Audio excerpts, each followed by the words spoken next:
Namaskar. You can have hundreds of contacts on your phone and still feel like no one truly understands you. You can post a smiling photo online and still feel invisible inside. Studies show that loneliness affects 1 out of 3 people, and Dr. Julian Holt-Lunstad, a leading loneliness researcher, compared it as harmful to your health as smoking, that too 15 cigarettes a day. Technology promised us endless connection. We scroll for hours, absorb endless information, and still go to bed feeling unseen, unheard, untouched. Loneliness today isn't about being alone. It's about feeling invisible in the world that is louder than ever. But loneliness, while painful, is not permanent. Here are 5 strategies that can help you manage and navigate the challenges of loneliness. Try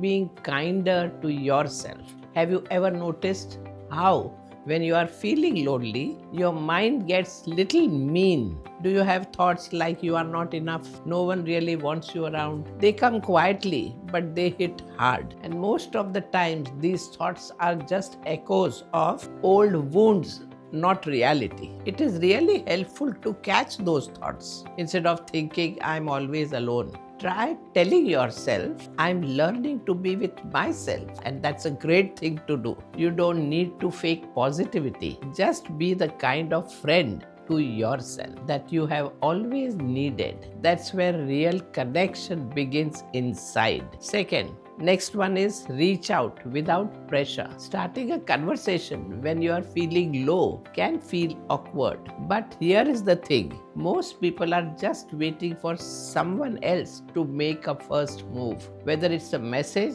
or just a small hello or joining a community group, those small efforts open doors. Not every message will lead to a deep connection.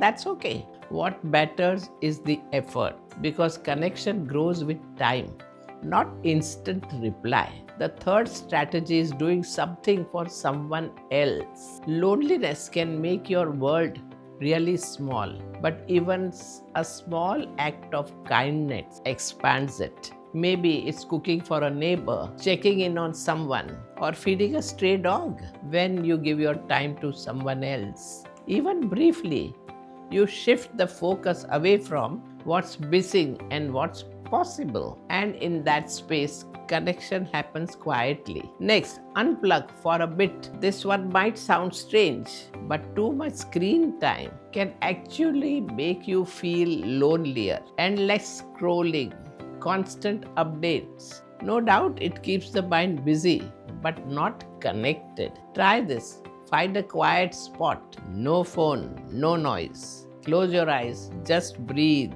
Notice how your body feels, what thoughts show up. Even 5 minutes of silence a day will help you reconnect with yourself.